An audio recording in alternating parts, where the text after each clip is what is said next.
ನಮಸ್ಕಾರ ವಿದ್ಯಾರ್ಥಿಗಳೇ, ನಾನು ನಿಮ್ಮ ಅಜಿತ್, ಗಣಿತ ಶಿಕ್ಷಕ. ಸೊ ನಿನ್ನೆವರೆಗೆ ನಾವು ಇದು ಪಾಠವನ್ನು ಮುಗಿಸಿದ್ವಿ. ಯಾವುದು ಎರಡು ಸಮೀಕರಣಗಳ ಜೋಡಿ, ಅಂದರೆ ರೇಖಾತ್ಮಕ ಸಮೀಕರಣಗಳ ಜೋಡಿ. ಸೊ ಅದರದ ಬಗ್ಗೆ ಅಭ್ಯಾಸವನ್ನು 3 ಅಭ್ಯಾಸಗಳನ್ನು ಮುಗಿಸಿದ್ದೀವಿ ನಿನ್ನೆವರೆಗೆ. ಸೊ ನಿಮಗೆ ಯಾವುದಾದ್ರೂ ಸಂದೇಹಗಳಿದ್ದರೆ ನಾನು ನಿಮಗೇನು ಹೇಳಿದ್ದೆ, ಮೆಸೇಜ್ ಮಾಡಿ ಅಂತ ಹೇಳಿದ್ದೀನಿ. ನೀವು ಮಾಡ್ಬೋದು. ಮತ್ತು ನೀವೂ ಪ್ರಯತ್ನ ಮಾಡಿರಿ ಅಂತ ತಿಳ್ಕೊಂಡಿದ್ದೀನಿ. ಮತ್ತು ನಾವು ನಿನ್ನೇನು ಮಾಡಿದ್ವಿ, ಅದಲ್ಲದೆ ಅಭ್ಯಾಸ ಅಲ್ಲದೆ ಹಿಂದಿನ ವರ್ಷಗಳ ಪ್ರಶ್ನೆಗಳನ್ನು ಸಹ ನಾವು ಅದನ್ನು ಬಿಡಿಸಿದ್ವಿ, ಒಂದು 10 ಪ್ರಶ್ನೆಗಳು. ಸೊ ಆ ಥರ ಬರ್ತದೆ, ನಿಮಗೆ 8 ಅಂಕಗಳ ಪ್ರಶ್ನೆ ಬರ್ತದೆ ಒಂದು ವರ್ಷದ್ದು. ಸೊ ಅದನ್ನು ನೀವು ಇದನ್ನು ಮಾಡಿರಿ, ಅಭ್ಯಾಸ ಮಾಡಿರಿ, ಮತ್ತು ಅದನ್ನು ನಿಮ್ಮ ಆತ್ಮವಿಶ್ವಾಸವನ್ನು ಹೆಚ್ಚಿಗೆ ಮಾಡ್ಕೊಳ್ಳಿ. ಸೊ ಇದಲ್ಲದೆ ಇವತ್ತೇನು ಮಾಡೋಣ ಅಂತಂದರೆ, ಸೊ ಕೆಲವೊಂದು ದೃಶ್ಯ ಮಾಧ್ಯಮಗಳಿದೆ, ಅದರಿಂದ ನಮಗೆ ತಿಳ್ಕೊಳ್ಳೋಕ್ಕೆ ಇನ್ನೂ ಸರಳ ಆಗ್ತದೆ. ಈಗ ಆದೇಶ ವಿಧಾನದ್ದು ಒಂದು ಇಲ್ಲಿ ವಿಡಿಯೋ ಇದೆ, ನೋಡೋಣ ಅಂತ. ಈಗ ಸರಿನಾ? ನಿಮಗೆ ಸುಸ್ವಾಗತ ಈ ತರಗತಿಗೆ. ಇದು ಆದೇಶ ವಿಧಾನದ್ದು.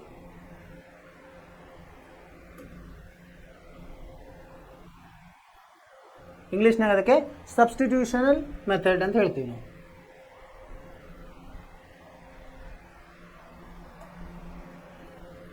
ಇಲ್ಲಿ ನೋಡಿ, ಮೊದಲು ನಾವು ಇದನ್ನು ಏನು ಕಂಡುಹಿಡಿದು, ಇದು ನಕ್ಷಾ ವಿಧಾನದಿಂದ ಮಾಡಿದ್ದು ಅಲ್ಲಿ ಕಲ್ತಿದ್ವಿ, ನಕ್ಷಾ ವಿಧಾನದಲ್ಲಿ. ಸೊ ಅಲ್ಲಿ ಏನಾಗಿತ್ತು, 2 ಸರಳ ರೇಖೆಗಳನ್ನು ನಕ್ಷೆಯಲ್ಲಿ ಬಿಡಿಸಿ ಎಲ್ಲಿ ಛೇದಿಸ್ತದೆ ಅದೇ ಅದರ ಪರಿಹಾರ ಅಂತ ನಾವು ಗೊತ್ತಾಯಿತು. ಇದು ಆದೇಶ ವಿಧಾನ. ಇಲ್ಲಿ ಏನು ಮಾಡ್ತೀವಿ ನಾವು ಆದೇಶ ವಿಧಾನದಲ್ಲಿ, ಒಂದು ಸಮೀಕರಣ, 2 ಸಮೀಕರಣದಲ್ಲಿ ಒಂದು ಸಮೀಕರಣದ್ದು ಒಂದು ಚರಾಕ್ಷರವನ್ನು ಇನ್ನೊಂದು ಚರಾಕ್ಷರದಲ್ಲಿ ಹೇಳಿ ಅದನ್ನು ಇನ್ನೊಂದು ಸಮೀಕರಣದಲ್ಲಿ ಆದೇಶಿಸಿ ನಾವು ಅಲ್ಲಿ ಚರಾಕ್ಷರಗಳನ್ನು ಕಂಡುಹಿಡಿತೇವೆ. ಸೊ ಈಗ ಇಲ್ಲೊಂದು ಉದಾಹರಣೆ ಇದೆ, ಇಲ್ಲಿ ಕೊಟ್ಟಿದ್ದಾರೆ ಜೋಡಿಗಳನ್ನು. 5x + 3y = 26, ಇನ್ನೊಂದು x - 3y = 4 ಅಂತ 2 ಏನಿದೆ ಸಮೀಕರಣ ಇದೆ, ಜೋಡಿ ಸಮೀಕರಣ. ಇದನ್ನು ನಾವು ಆದೇಶ ವಿಧಾನದಿಂದ ಬಿಡಿಸ್ಲಿಕ್ಕೆ ಪ್ರಯತ್ನ ಮಾಡೋಣ. ಇದು 1 ಅಂತ ಹೇಳೋಣಂತೆ, ಇದಕ್ಕೆ ಇದು 2ನೇದು ಸಮೀಕರಣ ಅಂತ ಹೇಳೋಣಂತೆ. ಸರಿನಾ? ಆನಂತರ ಈಗ ಇದನ್ನು 2ನೇ ಸಮೀಕರಣವನ್ನು ನಾವು ಮಾರ್ಪಡಿಸೋಣ. ಹೆಂಗೆ ಮಾರ್ಪಡಿಸೋಣ ಅಂದರೆ, ಇದನ್ನು x ಅನ್ನು y ಅಲ್ಲಿ ಹೇಳೋ ಹಾಗೆ ಮಾರ್ಪಡಿಸೋಣ. ಇಲ್ಲೇನೈತೆ, x = 3y + 4 ಆಯಿತು. ಸರಿ. ಆಮೇಲೆ ಇದನ್ನು ಇದನ್ನು ನಾವು ಏನು ಮಾಡೋಣ, ಏನು ನಾವು ಮಾರ್ಪಡಿಸಿದ್ವಲ್ಲ 3 ಅಂತ ಹೆಸರಿಟ್ಟು ಅದನ್ನು 1ರಲ್ಲಿ ನಾವು ಆದೇಶಿಸೋಣ. ಸೊ ಅವಾಗೇನಾಗುತ್ತೆ, 5 ಕಂಸದಲ್ಲಿ 3y + 4 ಮತ್ತು +3y = 26. ಇದನ್ನೇ ಬದಲಿ ಮಾಡಿದಾಗ ನಮಗೆ y ಬೆಲೆ ಸಿಕ್ತು. y ಬೆಲೆ ಎಷ್ಟು ಬರ್ತು? 1/3. ಸರಿ. ಈಗ y ಬೆಲೆ ಸಿಕ್ತು. ಈ y ಬೆಲೆಯನ್ನು ಏನು ಮಾಡೋಣ, ನಾವು ಯಾವುದಾದ್ರಲ್ಲಿ 1ರಲ್ಲಿ ನಾವು ಆದೇಶಿಸಬಹುದು. ನಾವೇನು ಮಾಡಿದ್ವಿ, ಈಗ 2ರಲ್ಲಿ ಆದೇಶಿಸಿದ್ವಿ, ಅಥವಾ ಇಲ್ಲಿ ಮಾಡ್ಕೊಂಡಿದ್ದೀವಿ ನಾವು ಮಾರ್ಪಡಿಸಿ, ಇದರಲ್ಲಿನೂ ಆದೇಶಿಸಬಹುದು. 3ನೇದರಲ್ಲಿ ಅಲ್ಲಿ ಆದೇಶಿಸಿದಾಗ ನಮಗೆ x ಬೆಲೆ ಎಷ್ಟು ಬಂತು? 5 ಬಂತು. ಇದು ಆದೇಶ ವಿಧಾನ. ಸೊ ಇದು ಉತ್ತರ.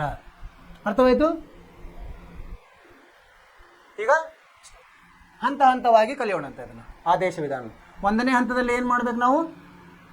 ಸೊ ಏನು ಮಾಡಬೇಕು, ಒಂದು ಸಮೀಕರಣದಲ್ಲಿ ಒಂದು ಚರಾಕ್ಷರವನ್ನು ಇನ್ನೊಂದು ಚರಾಕ್ಷರದಲ್ಲಿ ಹೇಳಬೇಕು. ಸರಿನಾ? ಆಮೇಲೆ ಎರಡನೇ ಹಂತದಲ್ಲಿ ಇದನ್ನು ನಾವೇನು ಹೇಳಿದ್ವಲ್ಲ, ಒಂದು ಚರಾಕ್ಷರದ ಅದನ್ನು 2ನೇ ಸಮೀಕರಣದಲ್ಲಿ ನಾವು ಆದೇಶಿಸಬೇಕು. ಆದೇಶಿಸಿದಾಗ ನಮಗೆ ಅಲ್ಲಿ ಒಂದು ಚರಾಕ್ಷರದ ಬೆಲೆ ಬರಬೇಕು. ಬರಲಿಲ್ಲ ಅಂದರೆ ಅದಕ್ಕೆ ಪರಿಹಾರವಿಲ್ಲ. ಬಂತಂದರೆ ಅದಕ್ಕೆ ಒಂದು ಪರಿಹಾರ ಇದೆ, ಆ ಚರಾಕ್ಷರದ ಪರಿಹಾರವಿದೆ. 2 ಕಡೆ ಚರಾಕ್ಷರಗಳು ರದ್ದಾಗೋತು, 2 ಕಡೆ ಬರೇ ಸಂಖ್ಯೆಗಳು ಬಂದರೆ ಅದು ಏನಿದೆ, ಅನಂತ ಪರಿಹಾರ, ಅದು ಸಮಾಂತರ ರೇಖೆ. ಒಂದು ಕಡೆ ಬೇರೆ, ಇನ್ನೊಂದು ಕಡೆ ಬೇರೆ ಬಂದರೆ ಅದಕ್ಕೆ ಪರಿಹಾರವಿಲ್ಲ. ಸೊ 3ನೇ ಇದರಲ್ಲಿ ಆ ಒಂದು ಚರಾಕ್ಷರ ನಮಗೆ ಬೆಲೆ ಬಂತಲ್ಲ, ಅದನ್ನು ಯಾವುದೇ ಒಂದು ಮೂಲ ಸಮೀಕರಣದಲ್ಲಿ ನಾವು ಏನು ಮಾಡಬೇಕು, ಆದೇಶಿಸಿದಾಗ ನಮಗೆ ಇನ್ನೊಂದು ಚರಾಕ್ಷರದ ಬೆಲೆ ಸಿಗ್ತದೆ. ಈ ಥರ ಮಾಡಬೇಕು. ಅರ್ಥವಾಯಿತು? ಈಗ ಮುಂದಿನದಕ್ಕೆ ಹೋಗೋಣಂತೆ. ಇನ್ನೊಂದಿದೆ, ಅದನ್ನು ನೋಡೋಣ. ಅಂದರೆ ಈಗ ಇದು ಆದೇಶ ವಿಧಾನ ಆಯಿತು. ಈಗ ಇನ್ನೊಂದು ಯಾವುದು, ವರ್ಜಿಸುವ ವಿಧಾನ ಕಲ್ತಿದ್ವಿ. ವರ್ಜಿಸುವ ವಿಧಾನದ ನೋಡೋಣ ಅಂತ ದೃಶ್ಯ ಮಾಧ್ಯಮದಲ್ಲಿ.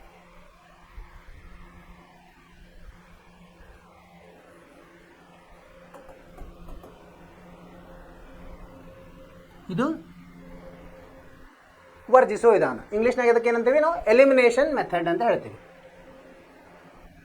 ಒಂದು ಚರಾಕ್ಷರವನ್ನು ವರ್ಜಿಸೋದು, ಅದನ್ನು ಅಂದರೆ ವರ್ಜಿಸಿದಾಗ ಇನ್ನೊಂದು ಚರಾಕ್ಷರದ ಬೆಲೆ ಬರ್ತದೆ, ಆ ಬೆಲೆಯನ್ನು ತೆಗೆದುಕೊಂಡು ಯಾವುದೇ ಮೂಲ ಸಮೀಕರಣದಲ್ಲಿ ನಾವು ಆದೇಶಿಸಿದಾಗ ಇನ್ನೊಂದು ಚರಾಕ್ಷರದ ಬೆಲೆ ಬರ್ತದೆ. ಆ ಥರ ಮಾಡೋದು. ಇಂಗ್ಲೀಷ್ನಲ್ಲಿದೆ, ನಾನು ಕನ್ನಡದಲ್ಲಿ ನಿಮಗೆ ಹೇಳಿದೆ. ಈಗ ಉದಾಹರಣೆ ನೋಡೋಣ. ಈ ವರ್ಜಿಸುವ ವಿಧಾನದಿಂದ ಉದಾಹರಣೆ. ಎರಡು ಜೋಡಿ ಸಮೀಕರಣ ಬರ್ತದೆ. ಈಗ ಯಾವುದದು? 9x ಋಣ ಅಂದರೆ -4y = 2000, 7x - 3y = 2000. ಎರಡು ಸಮೀಕರಣಗಳು. ಎರಡು ಸಮೀಕರಣ ಇದೆ. ಇವೆರಡು ಹೆಂಗಿದ್ದಾವೆ? ರೇಖಾತ್ಮಕ ಸಮೀಕರಣಗಳು. ಇದು ಒಂದನೇದ್ದು, ಇದು 9x - 4y = 2000ವನ್ನು ಒಂದನೇ ಸಮೀಕರಣ ಇಟ್ಕೊಳ್ಳುವಂತೆ. ಎರಡನೇದು ಯಾವುದು? 7x - 3y = 2000 ಎರಡನೇ ಸಮೀಕರಣ ಅಂತ ಇಟ್ಕೊಂಡಂತೆ. ಈಗ ಏನು ಮಾಡ್ಬೇಕು ನಾವು? ಈಗ ನೋಡಿ, ಯಾವುದೇ ಒಂದು ಚರಾಕ್ಷರ ಸಹ ಗುಣಕಗಳನ್ನು ಒಂದೇ ಮಾಡಬೇಕು. ಅದನ್ನ ಹೆಂಗೆ ಮಾಡೋದಂದರೆ ನಾವು ಅದನ್ನು ಈಗ ನಾವೇನು ಮಾಡ್ತಿದ್ದೀವಿ? 7, 9 ಯಾವುದಿದೆ? ಎಕ್ಸನ್ನು ವರ್ಜಿಸುವ ಪ್ರಯತ್ನ ಮಾಡ್ತಿದ್ದೀವಿ. ಒಂದನೇ ಸಮೀಕರಣಕ್ಕೆ 7ರಿಂದ ಗುಣಿಸೋದು, ಎರಡನೇ ಸಮೀಕರಣಕ್ಕೆ 9ರಿಂದ ಗುಣಿಸಿದಾಗ ನಮಗೇನಾಗುತ್ತೆ? ಎಕ್ಸ್ ವರ್ಜಿಸಿ ವಾಯ್ ಬೆಲೆ ಬರ್ತದೆ. ಈ ವಾಯ್ ಬೆಲೆ ಎಷ್ಟು ಬಂತು? 4000 ಬಂತಿಲ್ಲ. ಈ ಬೆಲೆನ ಏನು ಮಾಡೋದು ನಾವು? ಯಾವುದೇ ಮೂಲ ಸಮೀಕರಣದಲ್ಲಿ ಆದೇಶಿಸಬೇಕು. ಒಂದನೇದರಲ್ಲಿ ಆದೇಶಿಸಿದ ಅವಾಗ ನಮ್ಗೆ ಎಕ್ಸ್ ಬೆಲೆ ಬರುತ್ತೆ.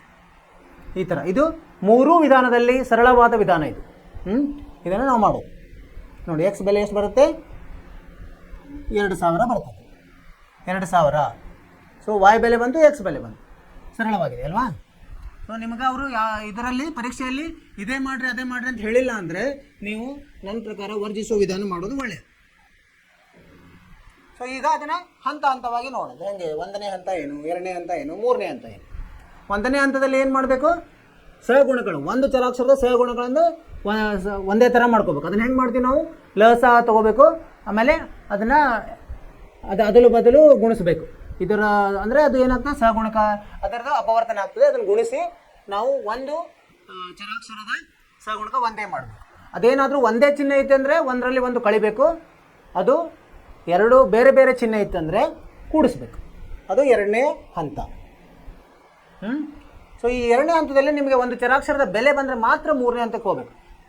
ಒಂದು ವೇಳೆ ಎರಡೂ ಕಡೆ ಬರೀ ಅಂಕೆಗಳು ಬಂದು ಅಂದರೆ ಅದಕ್ಕೆ ಅನಂತ ಪರಿಹಾರ ಅಂತ ಹೇಳ್ಬಿಡ್ಬೋದು. ಅಂದರೆ ಅದಕ್ಕೆ ಒಂದೇ ಪರಿಹಾರ ಇಲ್ಲ. ಒಂದು ಕಡೆ ಒಂದು ಬೆಲೆ, ಒಂದು ಕಡೆ ಇನ್ನೊಂದು ಬೆಲೆ ಅಂದರೆ ಅದಕ್ಕೆ ಅದು ಅಸಂಬದ್ಧ ಇದು ಆಯಿತು. ಸೊ ಹೀಗಾಗಿ ಇದಕ್ಕೆ ಪರಿಹಾರವಿಲ್ಲ ಅಂತ ಹೇಳಬೇಕು. ಪರಿಹಾರ ಬಂತು ಅಂದರೆ ಒಂದು ಚರಾಕ್ಷರದ ಬೆಲೆ ಬಂತು ಅಂದರೆ ಮೂರನೇ ಹಂತಕ್ಕೆ ಹೋಗಬೇಕು. ಅಲ್ಲಿ ಏನು ಮಾಡಬೇಕು? ನಿಮಗೆ ಬೆಲೆ ಬಂದಿರುತ್ತಲ್ಲ ಎರಡನೇದರಲ್ಲಿ, ಆ ಬೆಲೆಯನ್ನು ಯಾವುದೇ ಮೂಲ ಸಮೀಕರಣದಲ್ಲಿ ನೀವು ಏನು ಮಾಡಬೇಕು? ಆದೇಶಿಸಬೇಕು.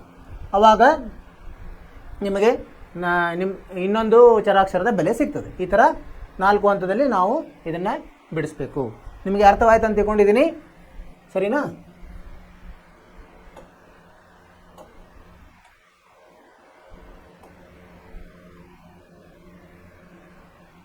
ಇವಿಷ್ಟು. ಈಗ ಮತ್ತೆ ಒಂದು ಇದು ಇರುತ್ತದೆ ಮುಂದಿನ ಇದರಿಂದ ನಾವು ಕ್ವಿಜ್ ಅನ್ನು ನೋಡ್ಬೋದು. ಈಗೇನು ಹೇಳಿದ್ದಾರೆ? ಕೆ ಬೆಲೆಯನ್ನು ಕಂಡುಹಿಡಿಯಿರಿ ಅಂತ ಹೇಳಿದ್ದಾರೆ. ಎರಡು ಸಮೀಕರಣ ಕೊಟ್ಟಿದ್ದಾರೆ. ಕೆ ಬೆಲೆಗೆ ಇದೆಯಾ ಇಲ್ಲ ಅಂತ. ಹೆಂಗೆ ಕಂಡುಹಿಡಿತೀವಿ ನಾವು ಕೆ ಬೆಲೆ? ಅವಾಗ ಇದಕ್ಕೆ ಇದು ಇಲ್ಲ ಅಂತ, ಏನು ಪರಿಹಾರವಿಲ್ಲ ಅಂದರೆ ಏನಿರ್ತದೆ? ಇದು ಸಹಗುಣಕ ತಗೊಂಡು a1/a2 = b1/b2 ಮಾಡಬೇಕು. ಇಲ್ಲಿ a1 ಎಷ್ಟಿದೆ? 1 ಇದೆ. b1 ಎಷ್ಟಿದೆ? 3 ಇದೆ. 1/3. ಈಗೇನು ಮಾಡಬೇಕು? ಸಹಗುಣಕ a1 ಭಾಗಲಬ್ಧ a2 b1 ಭಾಗಲಬ್ಧ b2 ಮಾಡಬೇಕು. ಅಂದರೆ ಇದೇನು ಕೊಟ್ಟಿದ್ದಾರೆ ಅವರು? ಪರಿಹಾರವಿಲ್ಲ ಅಂದರೆ ಇದು ಬರ್ತದೆ. ಸೊ a1 ಎಷ್ಟಿದೆ? 1 ಇದೆ. ಭಾಗಲಬ್ಧ 3 ಇದು b1 2 ಭಾಗಲಬ್ಧ k ಇದೆ. ಈಗೇನು ಮಾಡೋದು? ಕೆ ಅನ್ನು ಈ ಕಡೆ ತಗೊಂಡು ಕೆ ಏನಾಗುತ್ತೆ? ಇದು 2 ಗುಣಾಬ್ಧ 3 ಅಂದರೆ 6 ಬರ್ತದೆ. ಉತ್ತರ ಏನಂತ ಹೇಳ್ಬೇಕು ನಾವು? ಇದು ಯಾವುದು? 6. ಇದು ಸರಿಯಾದ ಉತ್ತರ 6. ಈಗ ಅರ್ಥ ಆಯ್ತಲ್ಲ? 6 ಸರಿಯಾದ ಉತ್ತರ. ಮುಂದೆ ಹೋಗೋಣಂತೆ. ಮುಂದಿನ ಪ್ರಶ್ನೆ ಏನಿದೆ? ಈಗ 2 ಸಮೀಕರಣಗಳನ್ನು ಕೊಟ್ಟಿದ್ದಾರೆ. ಇಲ್ಲೂ ನೋ ಸೊಲ್ಯೂಷನ್ ಅಂತ ಕೊಟ್ಟಿದ್ದಾರೆ, ಅಂದರೆ ಪರಿಹಾರವಿಲ್ಲ. ಈಗ ಕೆ ಬೆಲೆ ಕಂಡುಹಿಡ್ರಿ ಅಂತ ಹೇಳಿದ್ದಾರೆ. ಅವಾಗ ಏನು ಮಾಡಬೇಕು?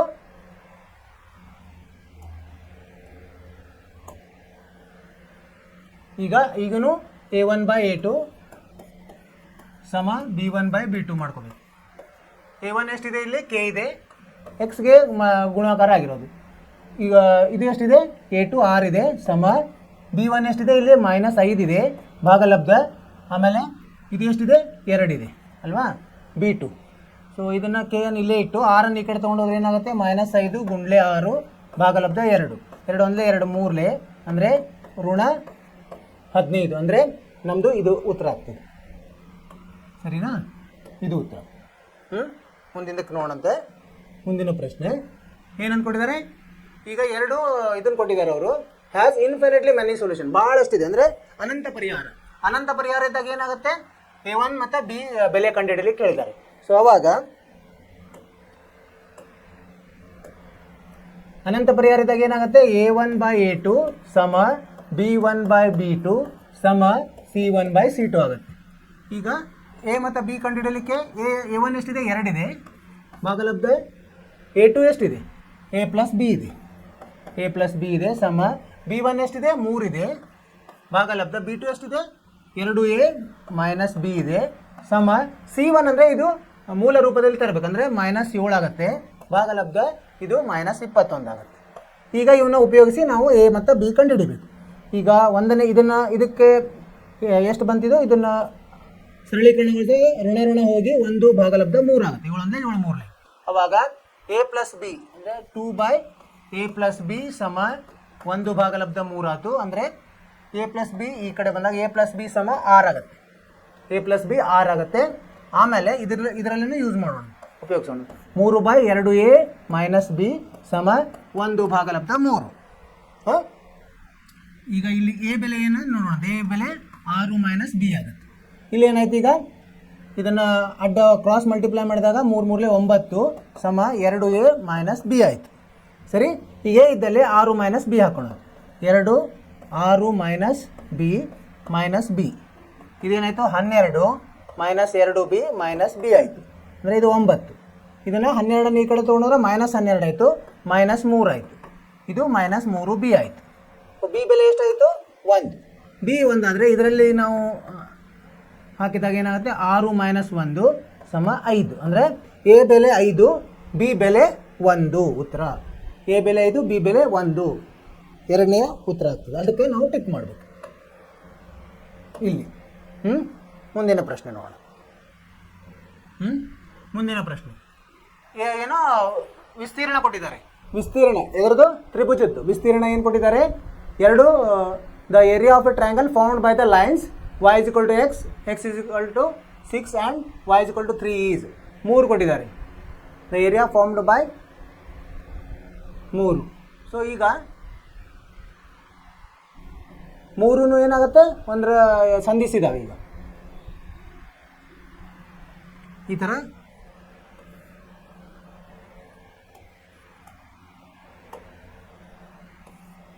ಥರ ತ್ರಿಭುಜ ಇರುತ್ತೆ. ಇದು y ಸಮ x ಇದೆ, ಇದು x ಸಮ r ಅಂತ ಇಡೋಣಂತೆ. ಆಮೇಲೆ ಇದು y ಸಮ 0. ಇಲ್ಲಿ ಸೇರ್ತಿಲ್ಲ ಅಲ್ವಾ. ಇದ್ರದ್ದು ಏನು ಹೇಳಿದ್ದಾರೆ ಅವರು, ಏರಿಯಾ ಕೇಳಿದ್ದಾರೆ ಅಲ್ವಾ. ಇದು ನಿಮ್ಮ ಇದಕ್ಕಿಲ್ಲ, ನಿಮ್ಮ ಅಭ್ಯಾಸಕ್ಕೆ ಇಲ್ಲ. ಇದು ಮುಂದಿನ ಪ್ರಶ್ನೆ ನೋಡೋಣ.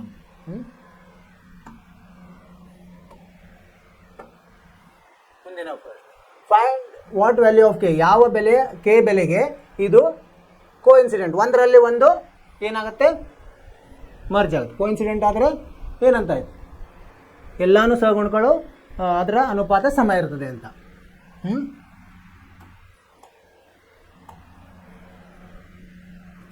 A1 ಭಾಗಲಬ್ಧ A2 ಸಮ B1 ಭಾಗಲಬ್ಧ B2 ಸಮ C1 ಭಾಗಲಬ್ಧ C2.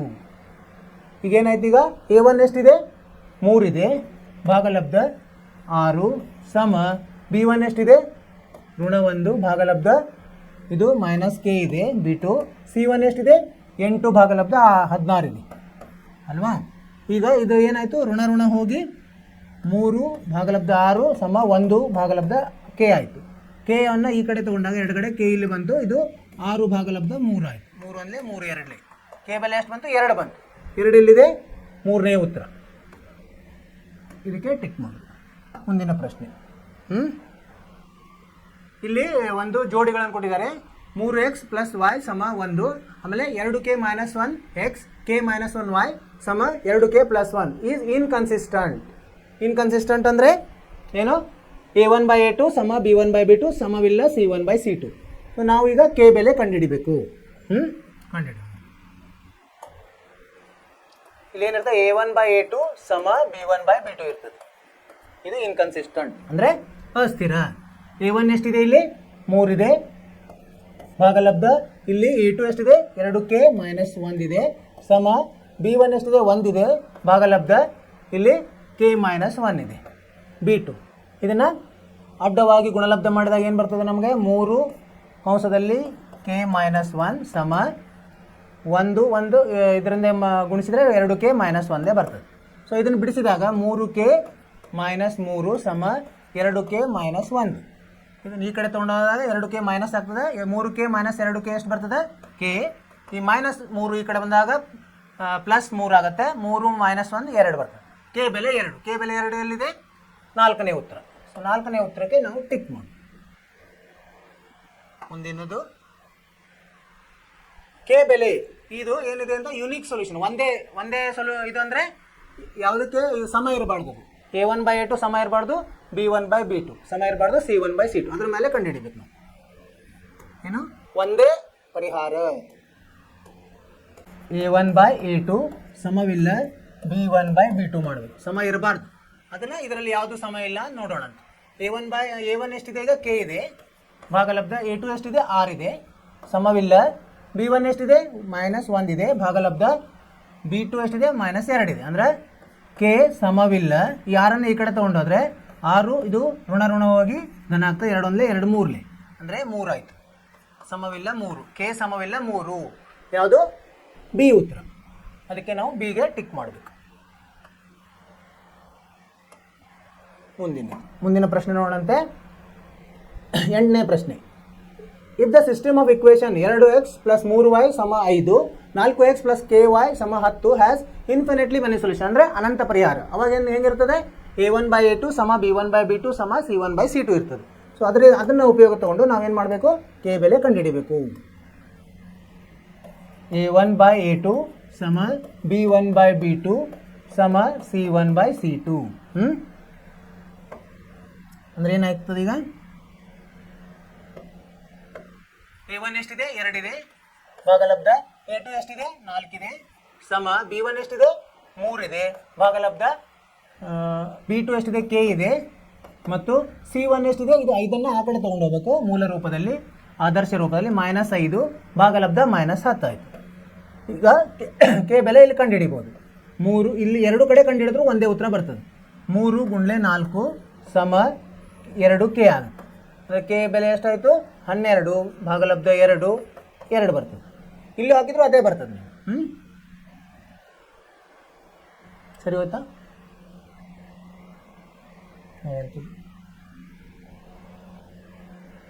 12 ಭಾಗಲಬ್ಧ ಎಷ್ಟಾಗಬೇಕಾಗಿತ್ತು? ಇಲ್ಲಿ ತಪ್ಪು ನೋಡಿ. 12 ಭಾಗಲಬ್ಧ 2 ಇದೆ ಅಲ್ವಾ? 2 12 ಭಾಗಲಬ್ಧ 6 ಬರ್ತದೆ ಉತ್ತರ. ಸೊ ಇದರಲ್ಲಿ ಮಾಡಿದ್ರೆ ನಮಗೆ 6 ಬರ್ತದೆ. ಸೊ ಕೆ ಬೆಲೆ ಎಷ್ಟು? 4ನೇ ಉತ್ತರ ಇದು. ಮುಂದಿನ ಪ್ರಶ್ನೆ 9ನೇ ಪ್ರಶ್ನೆ. If a pair of linear equation in 2 variables is consistent. ಅಂದರೆ ಕನ್ಸಿಸ್ಟೆಂಟ್ ಅಂದ್ರೆ ಏನು? ಸ್ಥಿರ. ಕನ್ಸಿಸ್ಟೆಂಟ್ ಇಂಗ್ಲೀಷ್ನ ಕನ್ಸಿಸ್ಟೆಂಟ್ ಸ್ಥಿರವಾಗಿದ್ದರೆ. ಲೀನಿಯರ್ ಇಕ್ವೇಷನ್ ಅಂದರೆ ರೇಖಾತ್ಮಕ ಸಮೀಕರಣಗಳು 2 ಚರಾಕ್ಷರಗಳಲ್ಲಿ ಸ್ಥಿರವಾಗಿದ್ದರೆ ಆ ರೇಖೆಗಳು ಹೆಂಗಿರ್ತವೆ ಅಂತ. ಸ್ಥಿರ ಇದ್ದರೆ ಹೆಂಗಿರ್ತಾವೆ? ಅವು ಇಂಟರ್ಸೆಕ್ಟಿಂಗ್ ಅಂದರೆ ಒಂದನ್ನು ಛೇದಿಸ್ತವೆ. ಪ್ಯಾರಲಲ್ ಅಂದರೆ ಸಮಾಂತರ. ಆಲ್ವೇಸ್ ಕೋಇನ್ಸಿಡೆಂಟ್ ಯಾವಾಗಲೂ ಒಂದರಲ್ಲಿ ಒಂದು ಏನಾಗ್ತಿರ್ತವೆ? ಐಕ್ಯವಾಗ್ತವೆ. ಅಥವಾ ಇಂಟರ್ಸೆಕ್ಟಿಂಗ್ ಆರ್ ಕೋಇನ್ಸಿಡೆಂಟ್ ಎರಡೂ ಇರ್ಬೋದು ಅಲ್ವಾ? ಸೊ ಸ್ಥಿರ ಇದ್ದರೆ ಅವು ಇಂಟರ್ಸೆಕ್ಟ್ ಅಂದರೆ ಛೇದಿಸ್ಬೋದು, ಅಥವಾ ಕೋಇನ್ಸಿಡೆಂಟ್ ಅಂದರೆ ಒಂದರಲ್ಲಿ ಒಂದು ಸೇರ್ಬೋದು, ಐಕ್ಯ. ಸೊ ಉತ್ತರ ಏನಾಗ್ತದೆ ನಮ್ಮದು? ಇದು ಆಗ್ತದೆ 4ನೇದು. ಮುಂದಿನ ಪ್ರಶ್ನೆ 10ನೇ ಪ್ರಶ್ನೆ. AM ಸಮವಿಲ್ಲ BL ಅಂತ ಅಂದರೆ ಇದು ಈ ಸಿಸ್ಟಮ್ ಇಕ್ವೇಶನ್ ಅಂದ್ರೆ ಇದು ಏನು ರೇಖಾತ್ಮಕ ಸಮೀಕರಣಗಳ ಒಂದು ಇದು ಇದೆಯಲ್ಲ ಜೋಡಿ ax ಪ್ಲಸ್ by ಸಮ c ಮತ್ತು ಇದೇನಿದೆ lx ಪ್ಲಸ್ my ಸಮ n ಹ್ಯಾಸ್ ಈಗ ಏನು ಹೇಳಿದಾರೆ ಅವರು am ಅದನ್ನ am ಸಮವಿಲ್ಲ ಬಿ ಎಲ್ ಅಂತ ಹೇಳಿದ್ದಾರೆ. ಅಂದರೆ ಎ ಬೈ ಬಿ ಮಾಡಿದರೆ ನಾವು ಎ ಇಲ್ಲಿ ಎ ಇದೆ ಇಲ್ಲಿ ಎಲ್ ಇದೆ ಎ ಬೈ ಎಲ್ ಮಾಡಬೇಕು ಅಂದರೆ A1/A2 ಆಗ್ತದೆ. ಎ ಬೈ ಎಲ್ ಸಮವಿಲ್ಲ ಇದನ್ನೇ ಮಾರ್ಪಡಿಸೋದು ಬಿ ಬೈ ಎಮ್. ಯಾವಾಗ ಆಗ್ತದೆ ಇದು ಸಮ ಇಲ್ಲದು?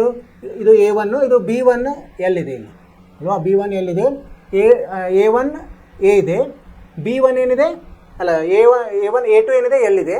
ಸೊ ಇದು A1 ಹೆಂಗೆ ತಗೋಬೋದು, A1/A2 ಇದು ಸಮವಿಲ್ಲ. ಬಿ ಅಂದ್ರೆ ಏನಿಲ್ಲ, ಬಿ ಅಂದರೆ B1, ಎಮ್ ಅಂದರೆ ಏನು B2. ಇದು ಯಾವಾಗ ಇರ್ತದೆ, ಇದು ಎರಡೂ ಸಮ ಇಲ್ಲದ್ದು ಅವಾಗ ಒಂದೇ ಪರಿಹಾರ ಇದ್ದಾಗ ಈ ಥರ ಇರ್ತದೆ. ಯಾವಾಗಿದೆ ಇದು? ಒಂದನೇ ಉತ್ತರ ಹ್ಯಾಸ್ ಯುನಿಕ್ ಸೊಲ್ಯೂಷನ್ ಅಂದರೆ ಅನನ್ಯ ಪರಿಹಾರ. ಇದಕ್ಕೆ ನಾವು ಉತ್ತರ ಸರಿ, ಒಂದನೇ ಉತ್ತರ ಸರಿ ಅಂತ ಹೇಳಬೇಕು.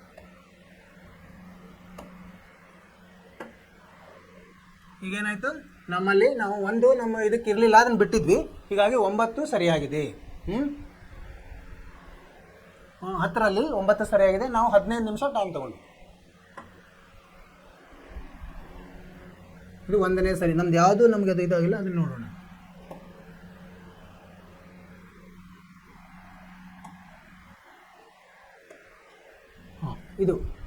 ಇದು ಉತ್ತರ ಬರಲಿಲ್ಲ. ನಾವು ಇದನ್ನು ನೋಡೋಣ ಹೆಂಗಿದೆ ಏನಿದು ಅಂತ.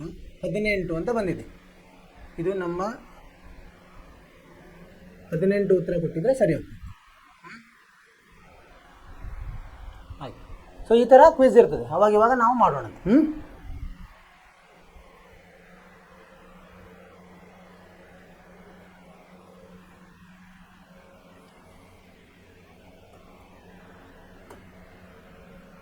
ಇನ್ನೂ ಒಂದಿದೆ ಕ್ವಿಜ್, ಅದನ್ನೇ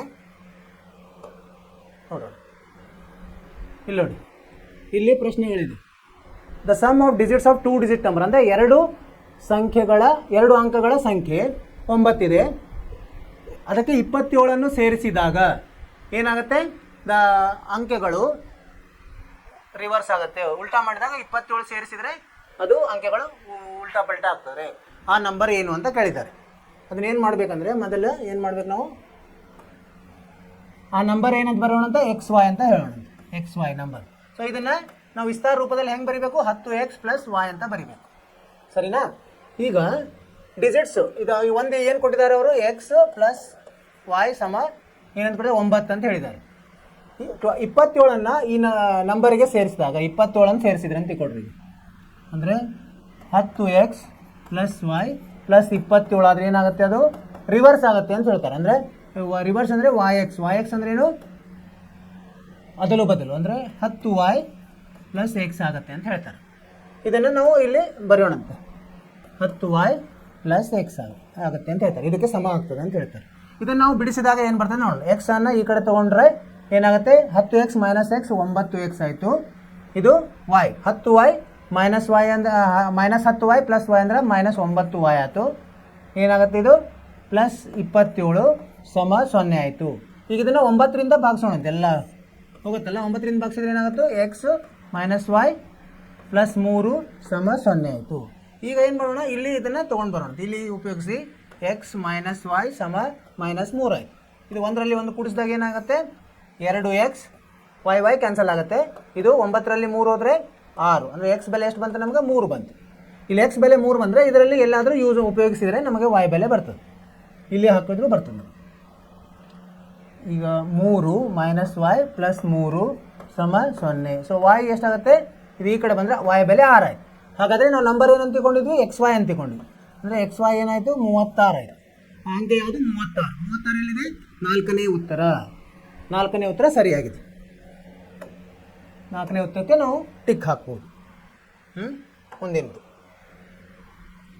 The value of k for which the system of equation x + 2y - 3 = 0 and 5x + ky + 7 = 0 has no solution. ಅಂದರೆ ಪರಿಹಾರವಿಲ್ಲ. 2 ಸಮೀಕರಣ ಕೊಟ್ಟಾರೆ, ಪರಿಹಾರವಿಲ್ಲದ ಸಮೀಕರಣಗಳು. ಇದರಲ್ಲಿ k ಬೆಲೆ ಕಂಡುಹಿಡಿಯಿರಿ. ಹೆಂಗೆ ಕಂಡುಹಿಡಿಯೋದು ನಾವು ಅದನ್ನು? ಸಗುಣಕಗಳನ್ನು ತಗೊಳ್ಳೋದು. ಅಂದರೆ ಪರಿಹಾರವಿಲ್ಲ ಅಂದರೆ ಏನಿರ್ತದೆ, A1/A2 ಸಮ B1/B2 ಇರ್ತದೆ. ಸರಿ, B1/A2 ಸಮ B1/B2 ಇರ್ತದೆ. ಸೊ ಇಲ್ಲಿ A1 ಎಷ್ಟಿದೆ, 1 ಇದೆ. A2 ಎಷ್ಟಿದೆ, 5 ಇದೆ. ಸಮ B1 ಎಷ್ಟಿದೆ, 2. ಆಮೇಲೆ B2 ಎಷ್ಟಿದೆ, K ಇದೆ. ಈಗ K ಕಂಡುಹಿಡಿಬೋದು. K ಈ ಕಡೆ ತೊಗೊಂಡು ಹೋಗೋದು, 2 × 5 ಎಷ್ಟು ಬರ್ತದೆ, 10 ಬರ್ತದೆ. K ಬೆಲೆ 10. 10 ಎಷ್ಟು, 1ನೇ ಉತ್ತರ. ಸೊ 1ನೇ ಉತ್ತರಕ್ಕೆ ನಾವು ಟಿಕ್ ಮಾಡೋಣ. ಮುಂದಿನ ಪ್ರಶ್ನೆ, the area of triangle formed by line with the coordinate Axis. ಇದು ನಿಮಗೆ ಇಲ್ಲ, ಹೀಗಾಗಿ ಇದು ನಿಮ್ಮ ಅಭ್ಯಾಸಕ್ಕೆ ಇಲ್ಲ. ಇದನ್ನೇನು ಮಾಡೋಣ, ಇದನ್ನು ಸ್ಕಿಪ್ ಮಾಡಿ ಮುಂದಿದ್ದಕ್ಕೆ ಹೋಗೋಣ. The value of K for which the system of equation 3x + 5y = 0, kx + 10y = 0 has no zero solution. Non zero solution ಅಂದರೆ ಸೊಲ್ಯೂಷನ್ ಇದೆ, ಅದಕ್ಕೆ ನಾನ್ ಝೀರೋ ಅಂದರೆ ಅದಕ್ಕೆ ಉತ್ತರ ಇದೆ, ಅದು ಯಾವುದು ಅಂತ ಕಂಡುಹಿಡಿಯಲಿಕ್ಕೆ ಹೇಳಿದ್ದಾನೆ. ನಾನ್ ಝೀರೋ ಅಂದರೆ ಈಗ A1/A2 ಸಮ B1/B2 ಸಮ C1/C2. A1 ಎಷ್ಟಿದೆ, 3 ಇದೆ. 3 ಭಾಗಲಬ್ಧ K. B1 ಎಷ್ಟಿದೆ, 5 ಭಾಗಲಬ್ಧ 10. ಆಮೇಲೆ C1/C2 ಅಂಕರ 0 ಇದೆ, ಅದು ಬಿಟ್ಬಿಡೋಣ. ಸೊ ಈಗೇನಾಯ್ತು, ಈಗ K ಇಲ್ಲಿ ತೊಗೊಂಡು ಹೋಗಿ K ಸಮ 3 × 10/5.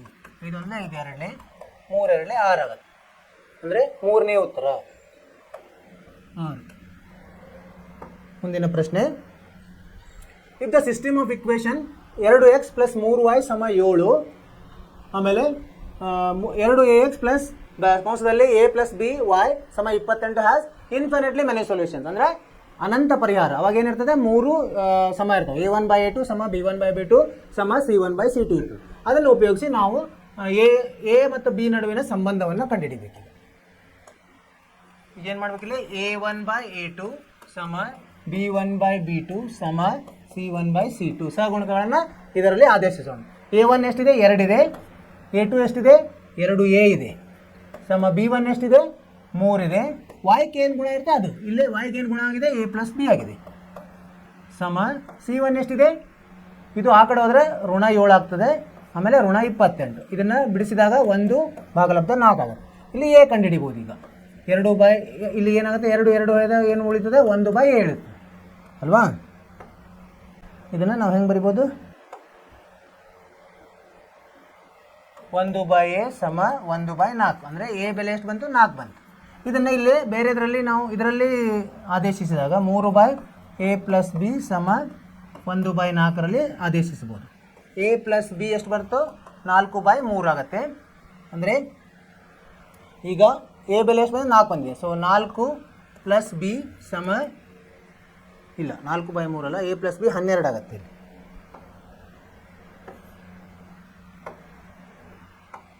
12 ಆಗ್ತದೆ. 4 × 3 = 12. ಸೊ 4 a ಇದ್ದಲ್ಲೇ 4 ಆಗಿದೆ, = 12. ಸೊ b ಏನಾಗುತ್ತೆ, 8 ಆಯಿತು ಅಲ್ವಾ. ಈಗ ಏನಂತ ಹೇಳ್ಬೋದು ನಾವು, a ಎಷ್ಟು ಬಂದಿದೆ, 4 ಅಂದರೆ b ಸಮ 2a ಆಯಿತು ಉತ್ತರ. b ಸಮ 2a ಎಲ್ಲಾದರೂ ಇದೆಯಾ, ಹಾಂ, 2ನೇ ಉತ್ತರ. ಅದಕ್ಕೆ ನಾವು ಟಿಕ್ ಮಾಡಬೇಕು. ಇದಕ್ಕೆ ಮುಂದಿನ ಪ್ರಶ್ನೆ ಏನಿದೆ, the value of K for which the system of equations 2x + 3y ಮತ್ತು 4x + ky = 10 has infinitely number of solution. ಅಂದರೆ ಇನ್ಫಿನಿಟ್ ಅಂದರೆ ಅನಂತ ಪರಿಹಾರ ಇದ್ದರೆ ಈ ಜೋಡಿಗಳಲ್ಲಿ ಕೆ ಬೆಲೆ ಕಂಡುಹಿಡಿಯಿರಿ. ಸೊ ಅವಾಗ ಏನು ಮಾಡಬೇಕು, ನಾವು ಸಹಗುಣಕಗಳ ಉಪಯೋಗಿಸ್ಬೇಕು. ಅಂದರೆ A1/A2 ಸಮ B1/B2 ಸಮ C1/C2 ಅಂತ ಇದರದು ಅದಕ್ಕೆ ಹೋಲಿಸ್ಬೇಕು. ಇಲ್ಲಿ A1 ಎಷ್ಟಿದೆ, 2 ಇದೆ. A2 ಎಷ್ಟಿದೆ, 4 ಇದೆ. ಸಮ B1 ಎಷ್ಟಿದೆ, 3 ಇದೆ. y-ಗೆ ಗುಣಿಸಿರುವುದು. ಆಮೇಲೆ ಇದು k ಇದೆ ಅಲ್ವಾ. ಸಮ C1/C2 ಎಷ್ಟಿದೆ, -5/-10 ಇದೆ. ಇದು ಬಿಡಿ, ನಡೀತದೆ. ಸೊ ಇದನ್ನು k ಏನಾಗುತ್ತೆ, ಇಲ್ಲೇ ಇಟ್ಟು ಇಲ್ಲಿ ತೊಗೊಂಡಾಗ 1/2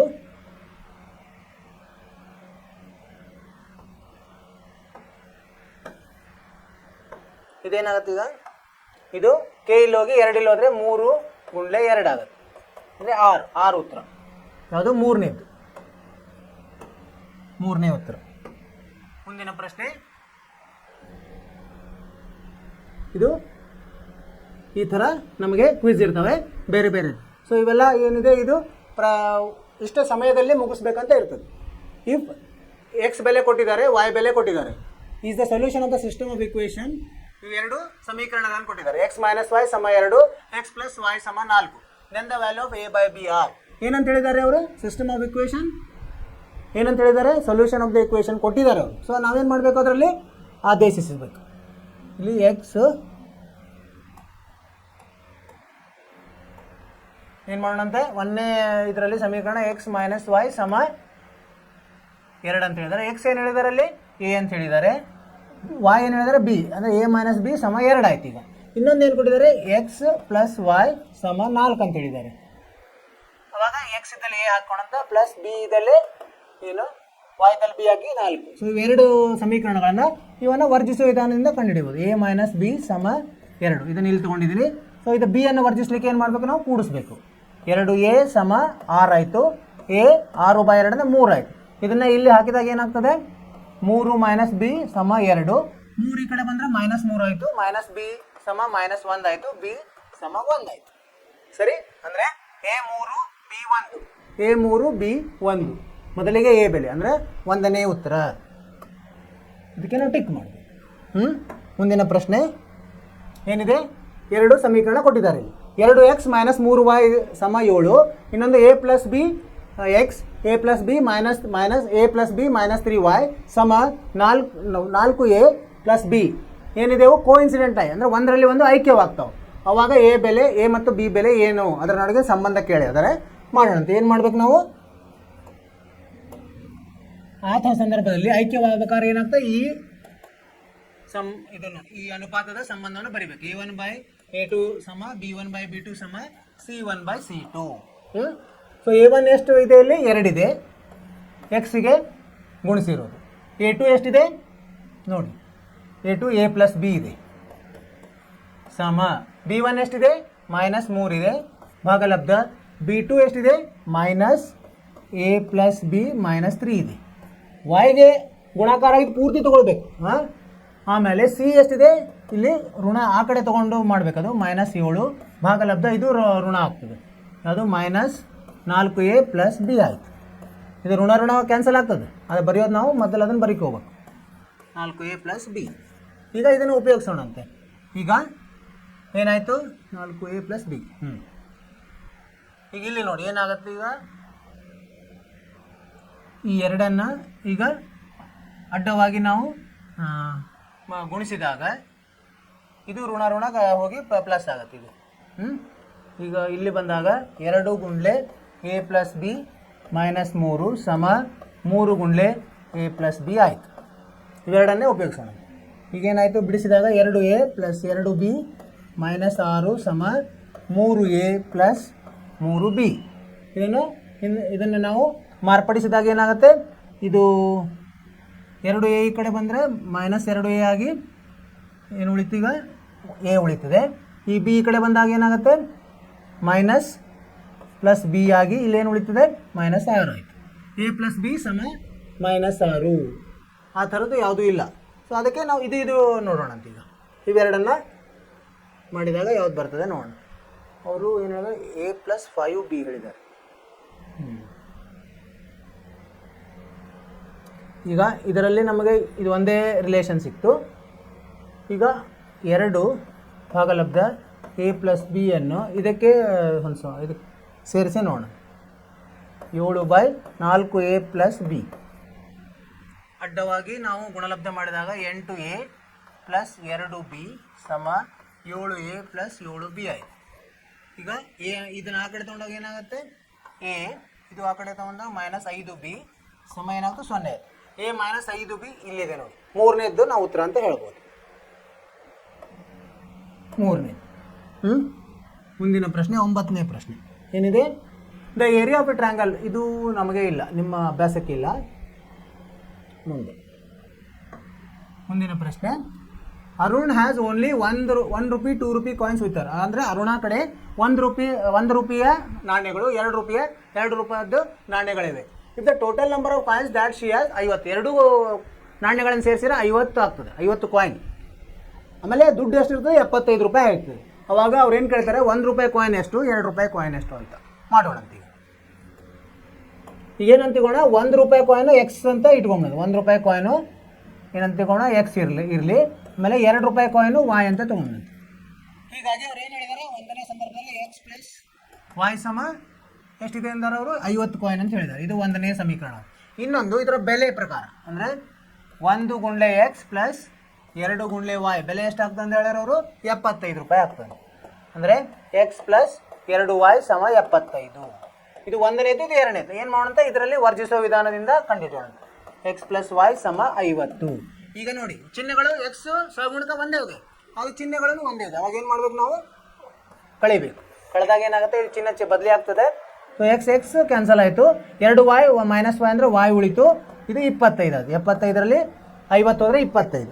ಇಲ್ಲಿ ವಾಯ್ ಬೆಲೆ ಬಂತು. ಇದನ್ನು ಎಕ್ಸ್ ಏನು ಕಂಡು ಹಿಡಿಬೇಕು ನಾವು, 50 ಮೈನಸ್ ವಾಯ್ ಅಂದರೆ 25 ಅಂದರೆ 25 ವಾಯ್. ಅಂದರೆ ಎಕ್ಸ್ ಏನು ಹಿಡಿದಿದ್ದು ನಾವು, 1 ರೂಪಾಯಿ. 1 ರೂಪಾಯಿದು 25 ಇದೆ. ಮೊದಲು 25, 1 ರೂಪಾಯಿದು 25 ಇದೆ. ಆಮೇಲೆ 2 ರೂಪಾಯಿದು 25 ಇದೆ. ಅಂದರೆ 4ನೇ ಉತ್ತರ. 4ನೇ ಉತ್ತರ ಸರಿಯಾಗಿದೆ. 10ನೇ ಪ್ರಶ್ನೆ ಅದು. 10 ಪ್ರಶ್ನೆ ಮಾಡಿದ್ವಿ ನಾವು.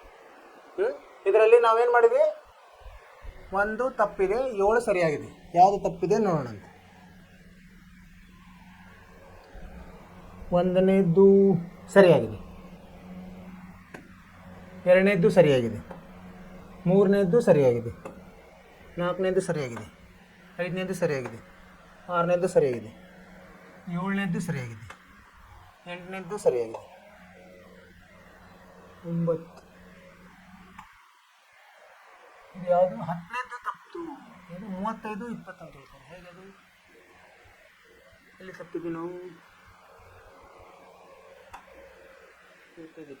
ನೋಡೋಣ. ನಮಗೆ 25, 35, 75 ರೂಪಾಯಿ ಬರಬೇಕಾಗಿತ್ತು. ಅಂದರೆ ಏನಾಯ್ತು ನಮ್ಮದು, ಮೊದಲು